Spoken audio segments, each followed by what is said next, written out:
Now, from Washington, D.C., Raymond Arroyo. A warm welcome to all of you joining us in the United States and the world over. Lots to share with you. Comprehensive immigration reform is speeding through the U.S. Senate and headed to the House. A member of the Gang of Eight responsible for the bill, the junior senator from Florida, Marco Rubio, will join us. And later, legendary author and screenwriter of The Exorcist, William Blatty, is here to discuss the issue of Catholic identity at the nation's first Catholic university, his alma mater, Georgetown. Should the name Catholic be stripped from the venerable Jesuit institution until they comply with church teaching? Blatty, along with the Cardinal Newman Society, has filed a canon law petition in an effort to get Georgetown back on track. Tonight, in an exclusive interview, he'll explain his reasoning. And finally, we've got a special treat for you. Former screen actress and now the prioress of Regina Laudis Benedictine Abbey, Mother Dolores Hart, is back to discuss her cloistered life, the Hollywood career she left behind, and her new memoir, The Ear of the Heart, an actress's journey from Hollywood to holy vows. As always, I want you to be part of the program. You can tweet me at Raymond Arroyo or drop us an email at worldover@EWTN.com. Now here's the brief news from the world over this week. On Wednesday, a federal judge in Philadelphia directed Health and Human Services Secretary Kathleen Sebelius to make a dying 10-year-old girl eligible for an adult lung transplant.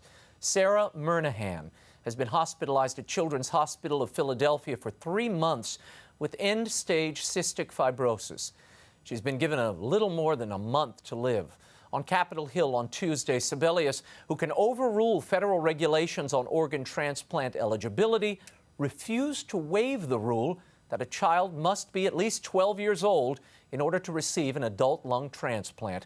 Here's a bit of her exchange with Pennsylvania Congressman Lou Barletta. Why are we going to let a little 10-year-old girl die because she is 10 and not 12? I'm begging you. Sarah has 3 to 5 weeks to live. Time is running out.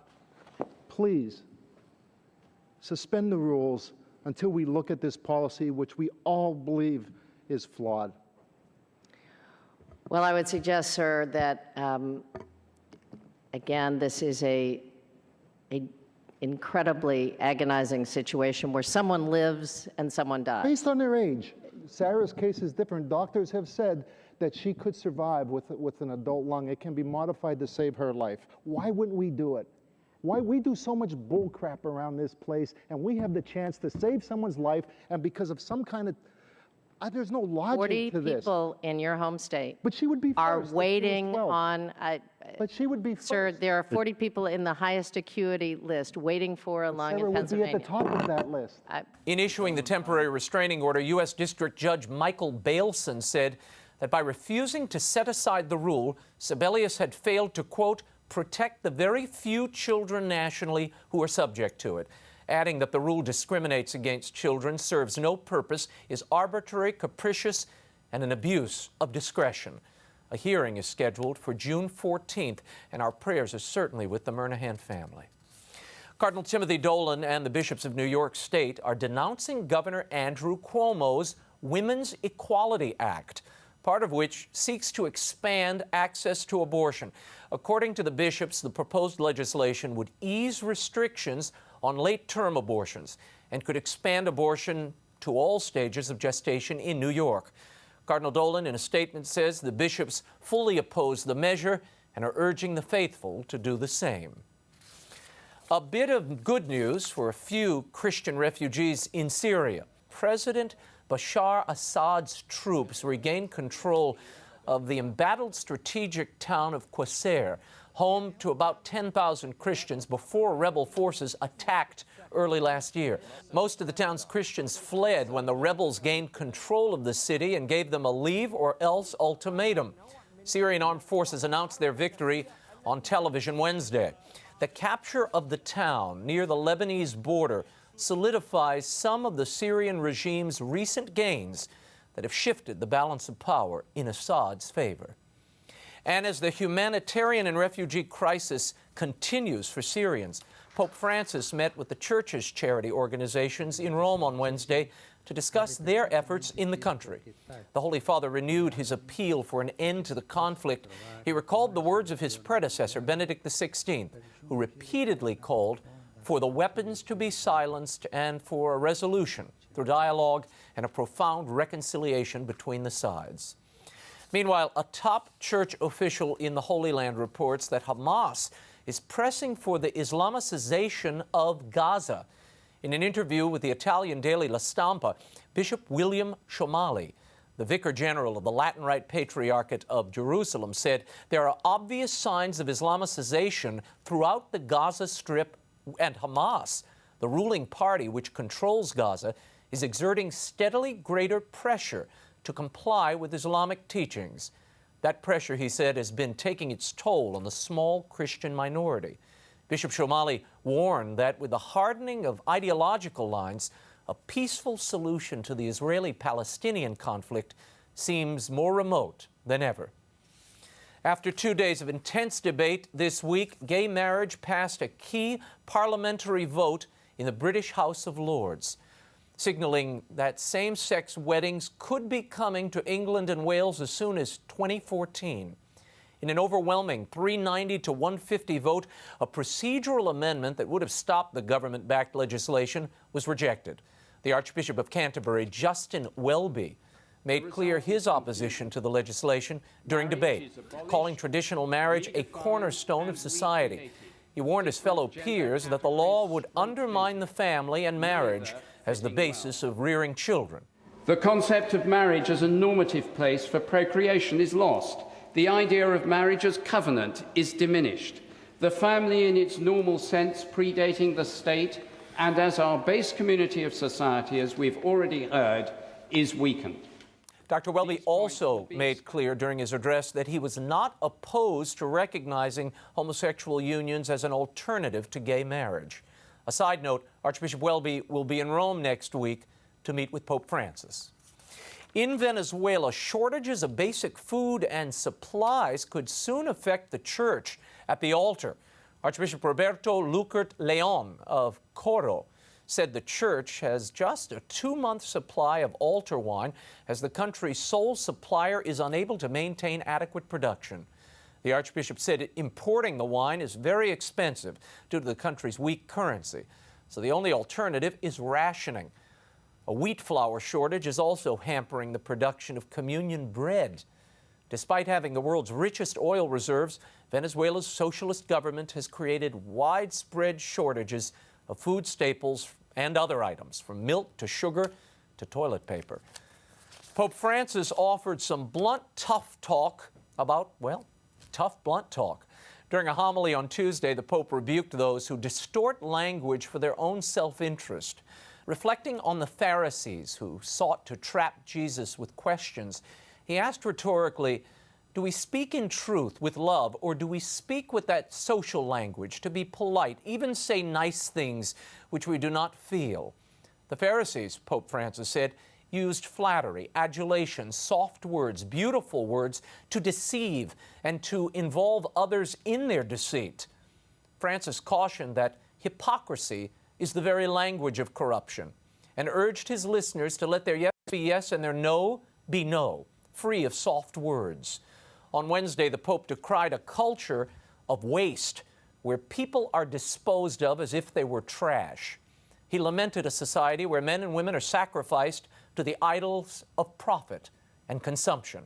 Powerful stuff. I've linked my analysis to one of these teachings and the full text of the other on my Facebook and Twitter pages. It is worthy reading. Up next, Senator Marco Rubio is here to talk about his plan to reform the immigration system, the chances of passage in the U.S. Senate, and a few other items from here in Washington. The World Over Live continues in a moment. Stay right there.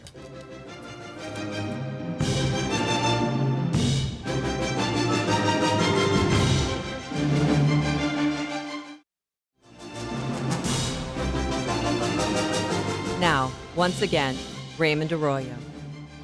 My first guest is the junior U.S. Senator from the state of Florida and one of the Gang of Eight responsible for crafting the immigration reform bill moving through the Senate.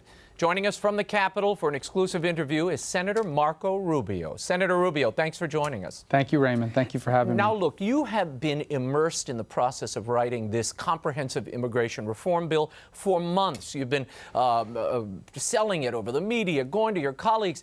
Yet now you're on the record as saying you can't support this bill and you don't think it will pass the Senate. Why not? Well, first let me say that, this bill has always been a starting point. We've always said that from the very beginning. That's why we have this process where you file legislation, you go through committee, you get the input of other senators. Our goal has always been here. Remember what our goal is. Our goal is to change the immigration laws of the United States. That means we have to pass a law, not just pass a bill. And so what I'm focused on is what are the input that my colleagues have come up with, and quite frankly, a lot of them have made some very good points. Now, we can't be closed-minded. If people have a good point and they raise a good and legitimate criticism, that should be addressed. And that's what I'm trying to address here with this issue. So I will never give up on immigration reform. I think it's an issue that's important for our country. We have to deal with our broken legal immigration system. We have to find a solution for the 11 million human beings that are living among us in the shadows. And we have to make sure that there isn't another wave of illegal immigration in the future. And the good news is that there is consensus on reforming the legal immigration issue. There's even, unlike 5 or 6 years ago, there is a consensus, among Republicans included, that we have to do something to accommodate those who are here illegally now.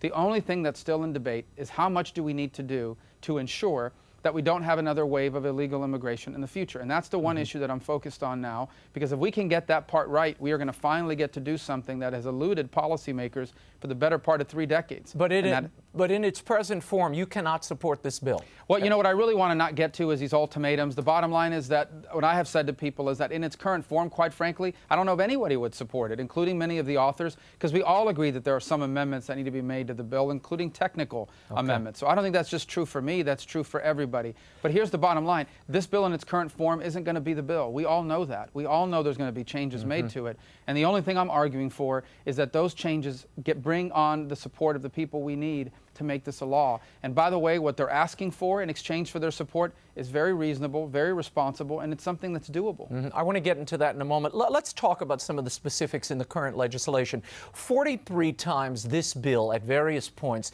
gives discretion to the Secretary of Homeland Security, Janet Napolitano. 7 times it gives her sole and unreviewable discretion. Given what we've seen in the healthcare legislation, is this wise? Is this warranted at this moment, allowing her to waive application requirements or allow counsel for people coming into the country, et cetera? Well, first of all, that's one of the issues that has to be addressed. That is one of the complaints that people have raised, and that's one of the things that we're going to have to fix if we want to pass a law.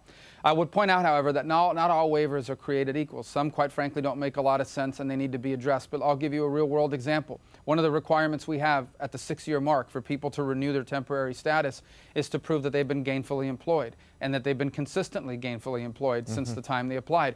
Well, what if that person's been injured in an accident and been left in a wheelchair?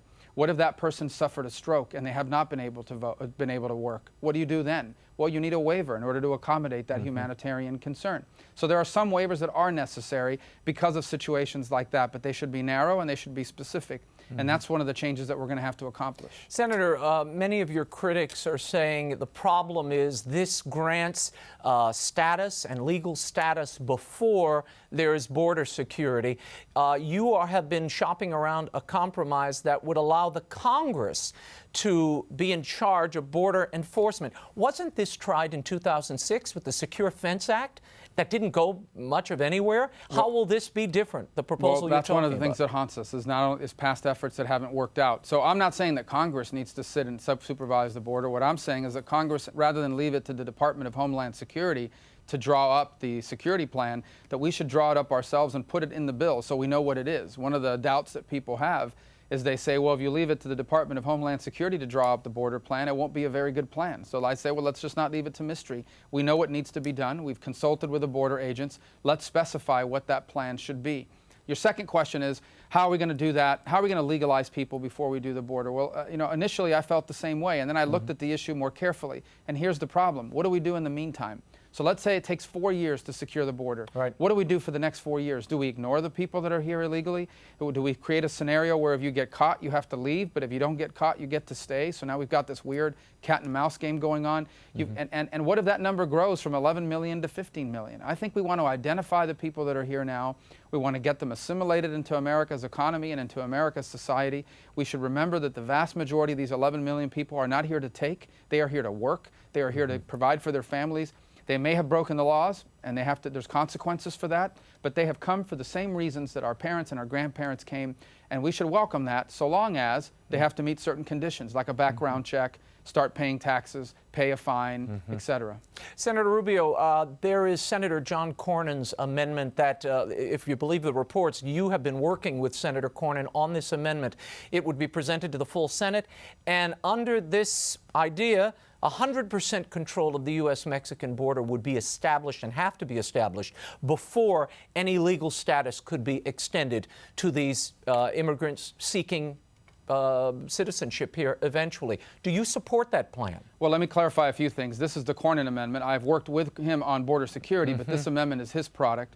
Number two, his plan does not condition legalization on the border. It actually goes ahead with the process of legalizing the people that are here. Now, that means the bill passes and people are going to be able to apply and receive a legal status that will allow them to come out of the shadows and begin to work and pay taxes and provide for their families. What it conditions is the green card process. The permanent process is conditioned upon 100% awareness of the border, the ability to monitor the entire border, and the ability to apprehend 9 out of 10 people that cross it. And that becomes a trigger for legalization. Now, there are some of my colleagues here on the Democratic side that don't want that. They say that that leaves the path to citizenship too uncertain. But I think we've got a problem there, because we can't have a bill that provides certainty on the green card, but does not provide certainty on border security. So trying to bridge that divide is what I'm working on, and I think Senator Cornyn's amendment is a very good starting point in that regard. And, so you support the amendment?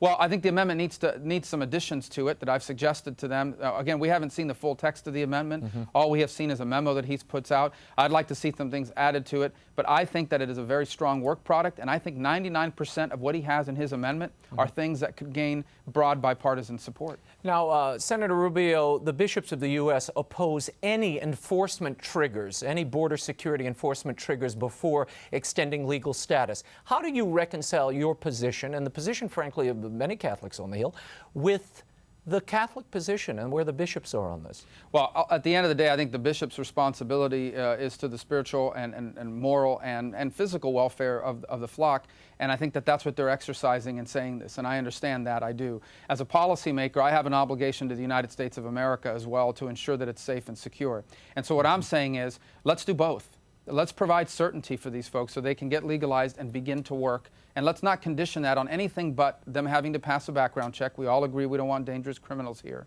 They have to pay a fine because there has to be consequences for wrongdoing. And they have to get in line behind the people who have done it the right way, because we don't want to punish those who have done it the right way. But they will get their legal status. They're going to get to work. They're going to get to travel. They will no longer be illegally here, and they're going to have certainty.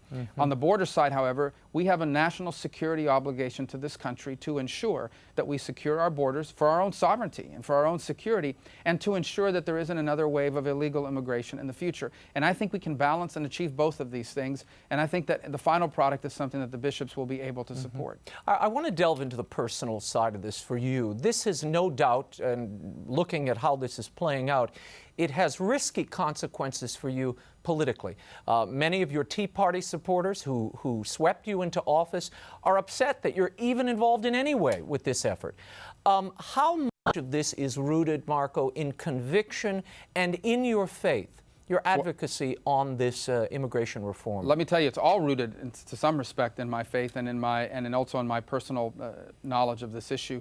But I would say to you on the political consequences of it, first of all, the vast majority of Republicans are prepared to do something to accommodate the 11 million people here in this country illegally. The only thing they're asking for is for the border to be secure. By the way, that's not just Republicans, that's the vast majority of Americans. Poll after poll shows that Americans support a pathway to citizenship if and only if the border is secured. So I think politically that's fine. But beyond that, when you ask about my faith, look, my faith tells me that God has a plan for all of us, and our job is to cooperate with that plan, to have faith, to do what we believe our conscience tells us is right, and then let the chips fall where they may. So, you know, at the end of the day, what's going to happen here is God's will. That's always going to happen. And the question is whether we cooperate that in the spirit of faith, or do we want to go off with our own plan and chart our own course in our own life? And that's not just the story of immigration reform. That's the story of our life. I mean, that's truly the purpose of our life, is to be the best version of ourselves that we can be, to be who God created us to be. And that requires us to have faith that if you do the right thing, God's plan is going to work out. It may not be what you wanted, but it certainly will be what you needed. Senator Rubio, wouldn't it be easier to roll this thing out in a piecemeal approach where you attack one piece of this problem as you go, rather than trying to create a comprehensive immigration reform package? Well, it probably would be easier to do it in separate bills, each dealing with subject matters on their own, but it must be dealt with comprehensively. It doesn't have to be one bill, because they're all interrelated. For example, the single greatest driver of illegal immigration is not people coming here to go on welfare, it's people coming here to work. And that's why you need an e-verify system, not just a fence. Right. But you also need, we also have a legitimate need for workers in this country, particularly in places like agriculture. So right now there is not a reliable and cost-effective way for agriculture to get temporary seasonal workers. And the result is they're going to come anyway. They're just going to come illegally. So if we could create an agriculture workers program and a guest worker program where people can come here legally, you wouldn't have as many illegal immigrants. So that has to happen as well. And then you've got to deal with the 11 million that are here now, because you can't leave that unresolved, because as long as that's a problem in our country, all these other issues become more difficult to manage. So all these things are interrelated, and you've got to do them all. And you've got to they can be done sequentially, but they have to happen. Because you can't do one piece without the other. It doesn't work. Yeah, we're almost out of time. Very quickly, Lindsey Graham, your fellow gang of eight, or eight of ganger, he's suggesting that this bill is going to pass the Senate. You have suggested in recent days that it may not. Well, what's your feeling now? Well, I don't think it would pass if the vote was today. I can tell you there are at least 4 or 5 Democrats that have expressed their inability to support this bill unless the border security measures are strengthened. And virtually every Republican that I've spoken to on the Senate side, but for some of the members of the Gang of Eight, have said that they need to see the border issue resolved before they can vote for it. So here's the good news. We're not there yet. The good news is that the vast majority of members of the Senate are, unlike 5 or 6 years ago, are now prepared to vote for a pathway to citizenship. But they're only willing to do so long as we can ensure that it's not a burden on the American taxpayer, and so long as we can ensure that there isn't another wave of illegal immigration in the future. I think that's achievable, and so that's the good news, and that's what I want to focus on. Final question. We've been seeing this IRS scandal play out in the last few weeks. Money spent on these ridiculous conferences in-house, hassling people because of their religious or political convictions. Will we see any substantive reform of the IRS in the Senate or the House? I hope so. I think part of it is just a reform of government in and of itself. I continue to believe government has a very important role to play in society. We need to have a government, and it needs to be efficient, and it needs to work well. The problem is any government, and I don't care who's in charge, Republican or Democrat, any government, when it gets too big, not only does it begin to infringe on civil society, on the faith community and others, but it begins to create abuses as well. I think that's when you look at the culture in the IRS, it is a culture of a runaway agency, unaccountable to no one, that's gotten so large and bureaucratic that it's impossible to control. So I think the cautionary tale is government that gets too big gets too unmanageable. And I think that's one of the problems we're facing now. So I think if we could simplify our tax code, it would simplify the IRS. Senator Marco Rubio, thanks so much for being with us. I hope you'll come down, cross the street, and come see us sometime. Yes, sir. Thank you for having me, Raymond. Thanks, Marco. Thank you. He is perhaps best known for his 1971 mega hit novel, The Exorcist, not to mention the Academy Award-winning screenplay for the film version. That landmark book captured the struggle between good and evil. Now, my next guest is engaged in his own battle of sorts. He is a 1950 graduate of the oldest Catholic university in the United States, Georgetown, right here in D.C. But Bill Blatty contends that something has changed at his alma mater. Its Catholic identity has slipped away. My next guest filed a canon law petition late last week with the Archdiocese of Washington, asking that the Catholic status of the university be reviewed and that the name Catholic be rescinded until they comply with church teaching. Here to explain why he felt compelled to take canonical action is William Peter Blatty. Mr. Blatty, welcome back. Raymond, thank you. Nice to be back with you Let's again. start with this 198-page complaint. In a press release, you said this is now the Borgia University. Tough talk. What does that mean? That's a little over. We won't go. Let me give you the background, Okay. Raymond. First, I want to make it very clear. I love the Georgetown that I graduated from. And without them, most of the things that I value and treasure in my life, in particular the strength of my faith, I wouldn't have without them. So along comes a new Georgetown. And this is a Georgetown where, well, I don't recognize it anymore, Raymond. My petition, incidentally, some of the headlines have it wrong. I'm not primarily seeking to strip Georgetown of its Catholic identity.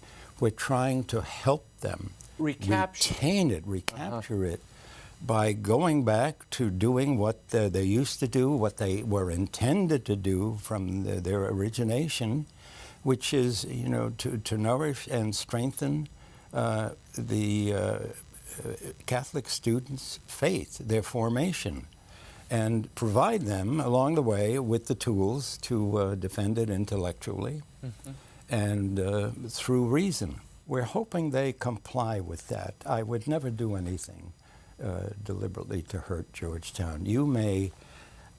This is very much akin, this process, this petition, to trying to pressure someone that you love very much into going into rehab. And they can do that by recapturing their original intent, their original beauty as a defender of the faith and nourisher of the faith, as opposed to what they seem to be now. What is it that most upset you in recent years? What are the incendiary moments or events that you said, this is the camel, the straw that breaks the camel's back? There was one, and it happened last year. Kathleen Sebelius. The HHS secretary. Right. Now, it's one thing to invite a speaker to your campus. They invited Larry Flee, invite who they want, what do I care? But they honored her by making her a commencement speaker. Now, this is a woman who, as governor of Kansas, was so fiercely and aggressively pro-abortion that she was actually forbidden by her bishop to receive communion. She vetoed every abortion bill, safeguard bill that came across her desk, things as innocuous as parental notification. And she was cheek by jowl buddies with the Herbert Gosnell of his day, that bloody butcher of infants, George Tiller. And this, the university chooses to address at commencement the graduates. Before that, they created an atmosphere on the campus where many, many years ago, typical of it, a group of co-eds were able to gather in front of one of the Catholic chapels, I'm not sure whether it's Dahlgren or St. William's, and with impunity and no fear of any kind of discipline, chant over and over again raucously, "Keep your rosaries off our ovaries." That's Lindsay Lohan, you. And what we have now is a toleration of choice. We have Hoyas for choice there. But, Raymond, I'm going to go off more generally on abortion. And this is going to be tough for some people to take. There are Catholics, there are parishes where the pastors, a few of them, deliberately do not place a prayer for the unborn innocents in the prayers of the faithful for fear of offending some of the parishioners who are pro-choice, and they are pro-choice because they wouldn't know the tenets of their faith from a sinkhole in Tallahassee, Florida. They have had no formation, and I fear there could be some of your viewers who fall into that category, and for the sake of their soul, maybe there's one, for the sake of their souls, I'm going to tell them what abortion really is. It is not, in their defense of their ignorance, they've come to believe that, well, yeah, it's something like a morning after pill, or it's a bunch of undifferentiated cells in a petri dish. Well, it isn't. Let's start with the worst, partial birth, abortion. Some of you viewers may want to, turn down the volume. What happens is that the nearly born infant, the baby, I'm not going to call it a fetus, it's a baby, has a surgical scissor plunged into its head, and then the scissors is scraped around and around and around until the doctor has created a hole big enough to admit the suction hose that's going to suck out the baby's brains. Now, pay attention, please. There is now a consensus among pediatric neurologists that by no later than 20 weeks of gestation, the baby feels the pain. Not only feels it, but more excruciatingly, more intensely than you or I or any adult.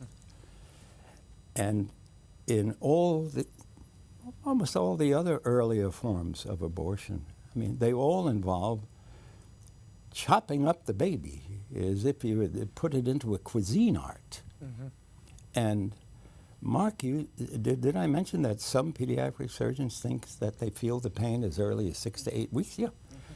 And there is one method, of course, in which saline injection is applied. And what's the result of that?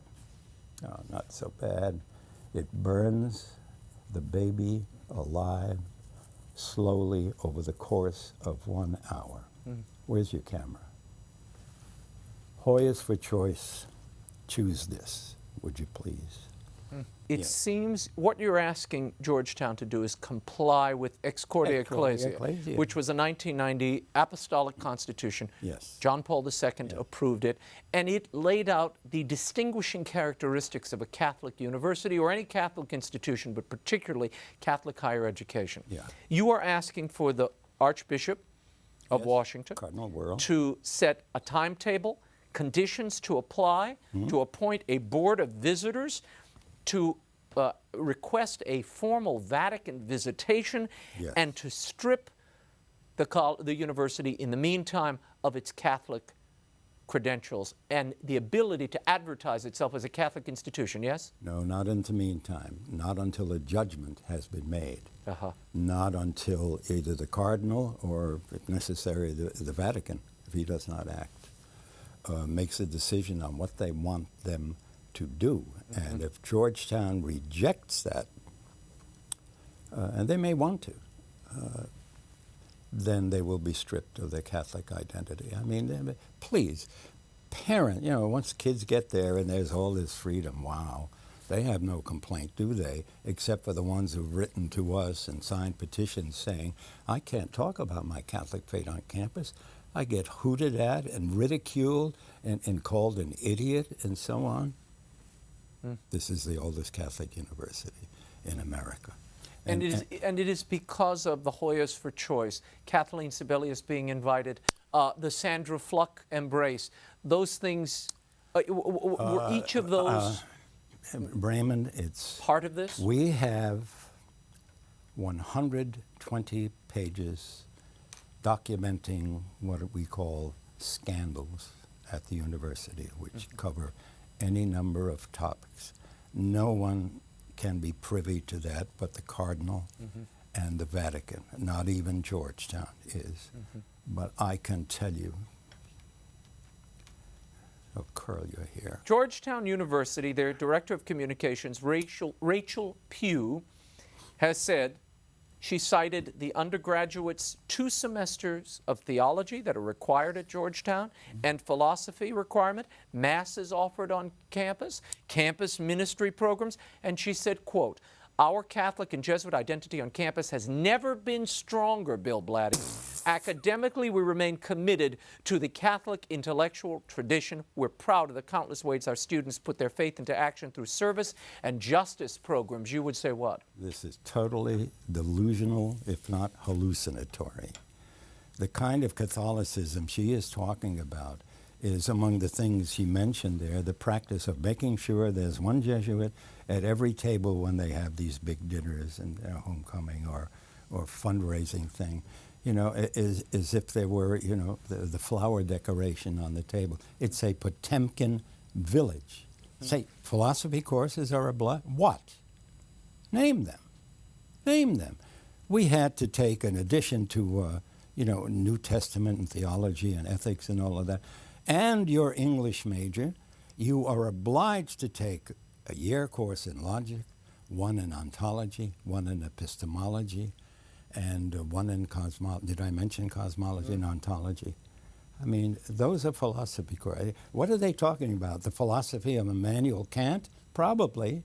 It's cheating the parents. There are parents out there who are not just sending the kids to Georgetown, has a great academic reputation, they get a great job. No, it's because they want them to have a deeper formation in the faith. So you're really concerned about truth in advertising. You want them exactly to be what they say. That is why the very first letter that we issued asked for Georgetown to become better, honest, and more Catholic. That appeared. Why go down the canonical path for filing what is essentially a canonical lawsuit? Oh, it is. Why not just pressure donors to stop giving and take a PR strategy? You did that already. We asked them a year ago, just stop giving them money for a year. You've stopped giving them money? I stopped giving them money years ago.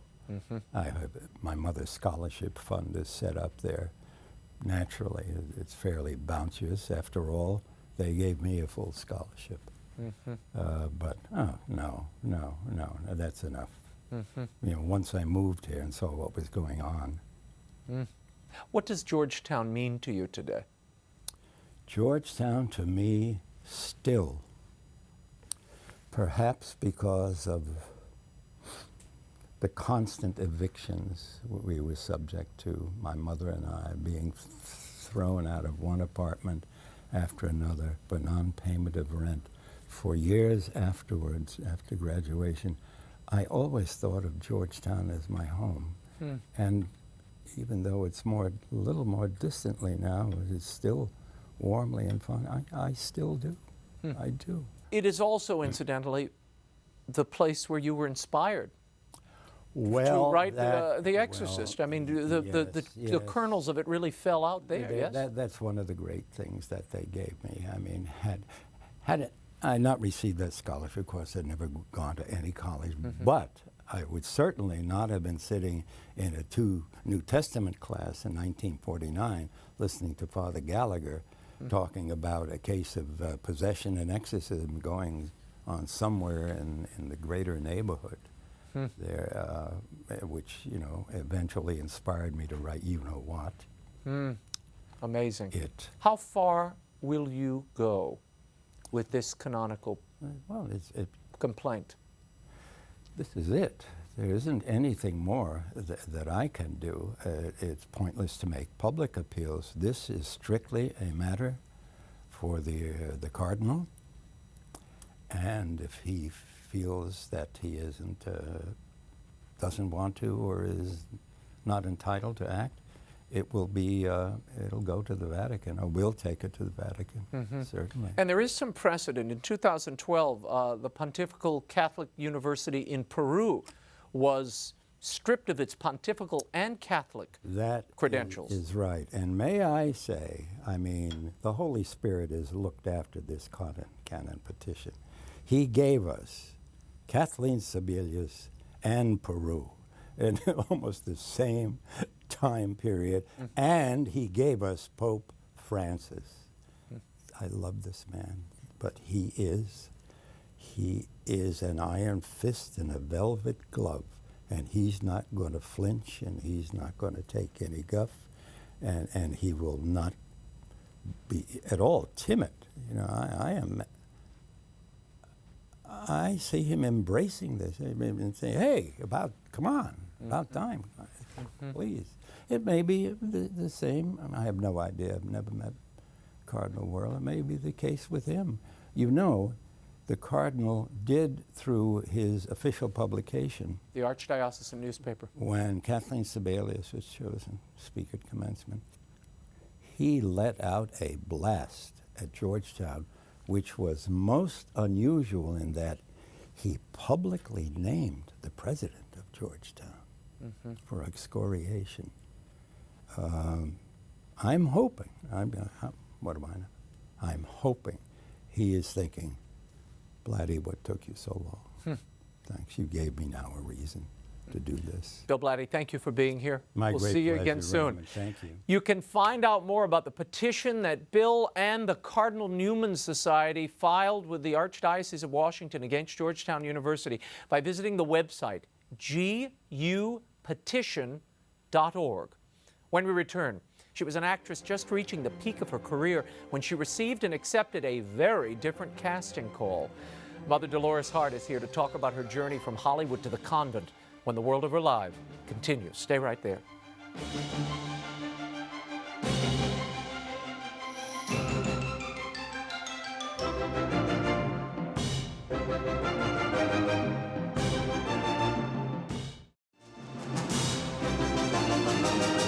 Now, once again, Raymond Arroyo. Welcome back to The World Over Live. My next guest was just 18 when she began a very promising acting career in Hollywood. She starred with Elvis Presley in his second film, Loving You, in 1957.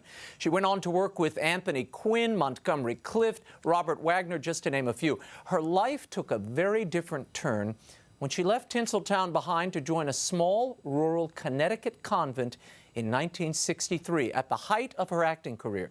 She's author of the recently released memoir, The Ear of the Heart, an actress's journey from Hollywood to holy vows. Please welcome back to the program, Mother Dolores Hart. Mother, delighted to see you again. Thank you for coming back. Yeah, every 4 years or so, 3 years or so, we have to let me out? They let me see you. Tell me why you felt you had to write this book. In the introduction, you almost make this seem as if it was a personal obligation. Well, it became so because the gentleman who's writing with me is Dick Denute, and a very, very dear and old friend, someone that I knew in 1957. He was the one of the big wigs at Globe Photos, and he did so many wonderful things for me. We'd walk into a party, and he'd say, Mother, this is so-and-so, and you last saw her there, and say this. And if I picked up this, and it went into a film, he would cut it out because he'd say, they'll think you're drinking. So he was protecting you. He was indeed. How great. And anyway, long story short, he said to me, we've got to do this memoir, because if you get too old, you won't remember anything. And I said, I think you too, Dick. So how long did it take you? 10 years. 10 years you've been working on this. Wow. Let's talk about this amazing life. And it is a storied and incredible career, and then your personal vocation, your religious vocation, and the way it plays out. Let's start with this attraction to acting. What was it? When did you first realize you were drawn to this profession and wanted to be an actress? My grandfather was a movie operator, and I used to go with him up on the booth. And he rested, slept, and every time the reel would go to a certain part, he'd say, wake me up, and I'd get a nickel a reel. So I would watch the films, and I was fascinated. Well, first of all, I wanted to find my father, who had been picked up in Chicago by a talent scout because they thought he looked like Cary Grant. The big film that was, and so he went, and my mom said, I better go with him or I won't keep him. And I stayed in Chicago with my grandmother. But I'm telling you, when I watched those movies, I said, I really want to do that. And my grandfather was a real patriarch, because he said, you know, honey, I've seen them all, and I think you can do it better than anybody. And so when a man tells you something as a little girl, you really know you believe it. And so you did. Yes. You went on and did this incredible body of work, including Elvis's King Creole and Loving You. Yes. And there was that famous kiss, and that everything you read about Dolores Hart, they always mention the. Aren't you tired of the kiss? Well, they say it's the kiss, the longest kiss in history. Oh, really? So, and when you get to my age, you don't mind it anymore. People are always asking you about it, though. They are, but it's because they loved him. And I mean, what else can you say? Yeah, he was such an icon to so many. And what was it like working with him? I mean, he was so young at that point, and really a kind of tender country guy. He was a little sweetheart, very, very shy. He called me Miss Dolores, and he asked me out once, and I said, "Oh, Elvis, I don't think we should go out while we're working. We should wait till after the film."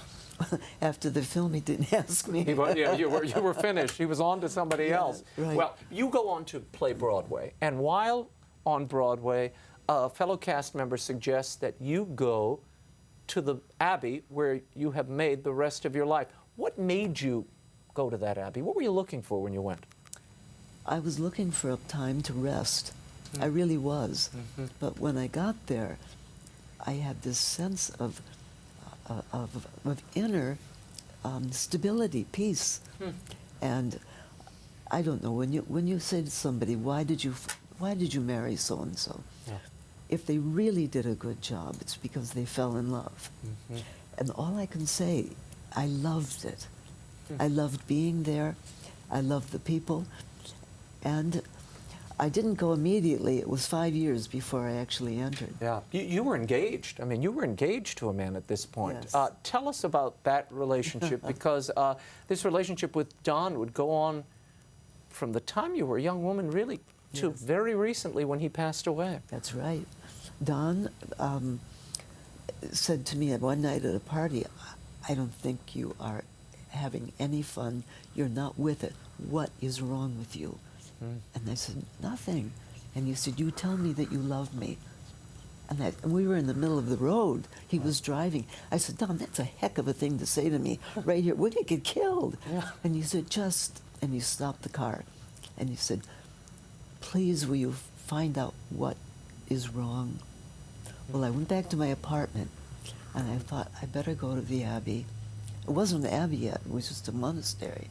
I said, I better go there and have a talk with Lady Abbess again, who was in just the head. And I said to her, she said, "What is it that you want, Dolores?" I said, "I want to marry Don. I want to make $1 million. I want to win an Oscar."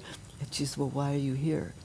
And I said, "Because this is what I know I really love." Well, Mother Benedict talked to me, and she said, "You have to hold this now until June." This was December. Right.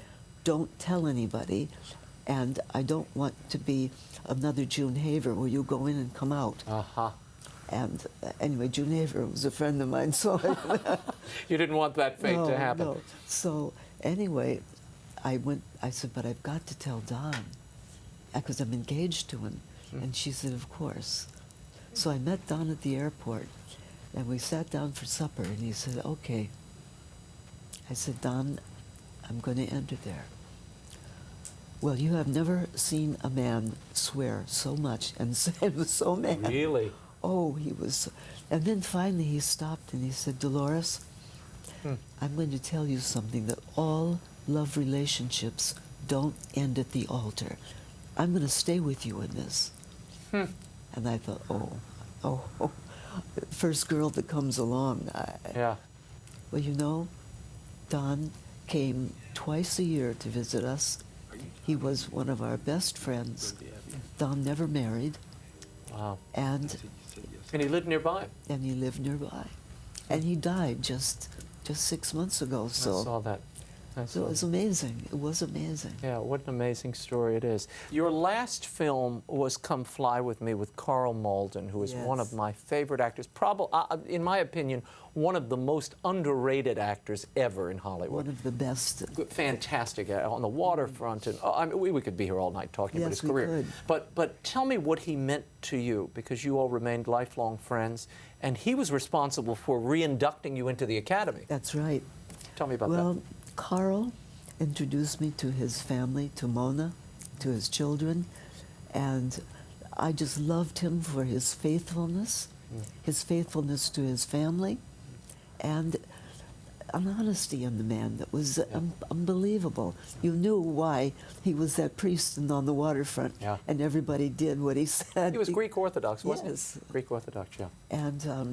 And then I had left the academy in an active way, because the abbess thought there's nothing that you can do in the monastery and be in the academy. It doesn't make sense. Well, my 25th years of anniversary of vows, Karl called me and said, "Can you get active again in this academy? We think it would be great to have a nun in our midst," and saying a few things to us. So the abbess said, "I don't think I have to worry about you. You've been here 25 years. You've seen it all. Do it." Great. And so every year you get all those screeners, and you have to watch the films, and you vote. And I vote. For the Academy Awards. I would have voted for Les Miserables this year, but I did. Well, not so that's okay. You know what? I would have voted for Les Miserables, too. I think it was the best film of the year, and we had Hugh Jackman on the show, so you're in safe company here. Nobody will tell. You were almost in the Manchurian Candidate, I was stunned to learn reading the book. You were in the car in London, and you get a phone call from Frank Sinatra. Tell me quickly how that happened. Well, I got a call from Frank. I didn't know it was. I got a call of this man who says, "This is Frank Sinatra, and we'd like to invite you to come and see about being in our film." And I said, "Frank Sinatra? You would call me all the way in London?" "Yes, this is Frank Sinatra." I said, "Oh, come on, sing." And he hung up. That was the end of it. And then he sent the script to you, and at that point it was already cast. It was already cast, right. Let's talk for a second about what you think is missing from Hollywood and the media at large today. What's missing, Mother? Well, besides me. Yes, besides you, what's missing? Well, I think that the media has a potential to speak of the people from the heart. And I think they've got to do things that are more risky, to say, what does the body mean to the human being? Because it's the lack of understanding the value of God's creation that turns the body into something to be used or to be molested, or it doesn't really say why we as human beings have been created in the gift that we have. The only thing that the Lord says to us, really, is that after death you will get your body back. Now that seemed, he must have thought there was a lot there if he would have said that. Yeah. Talk to us for a moment. I mean, as you say that, I'm thinking the media, particularly film, has a tendency, and the media complex that has grown up now around entertainment objectifies the individual, not the person, not the actor in a role, but the actor himself as a person. Isn't that a great danger today, in a way that, frankly, in the day when you were in films, it wasn't quite as exacerbated as it is today? Well, I think it was naive in those days, and the naivete opened up something that, if it had gone to a maturity, would have been extraordinary. And I think that the media has got to go back to saying, what is the individual's experience? What is the individual's heart saying to them? Not the, as you said, the objectification doesn't give anyone a desire to follow or to move or to be. Last year, you were nominated for an Academy Award for a short documentary on your life and your relationship with Don Robinson, incidentally. What was that like? And tell me about the inspiration for that particular project. Well, the inspiration for that was we went to see the nuncio, Archbishop Sambi, who Sambi. That must have been when you came to do the show last time, Yeah, in 2010. So. That's right.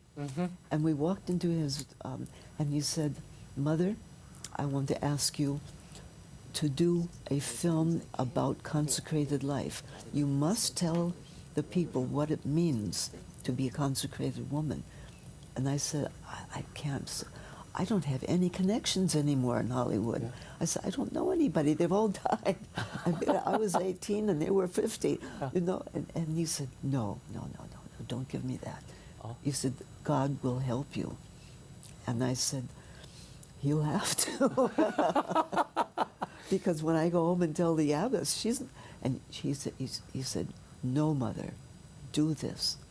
So I left, and I went back, and Reverend Mother David, she said, Mother, we can't do that.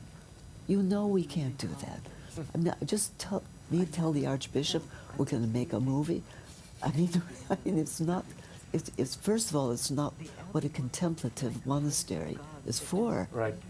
3 days later, we get a telephone call from HBO asking if they could do a movie on our community. And I said, do you know Archbishop Sambi? He said, Thought no. he'd put a call into HBO? Yeah, Probably not. They said, no, absolutely not. Wow. And so I said to Mother Abbess, what do you think?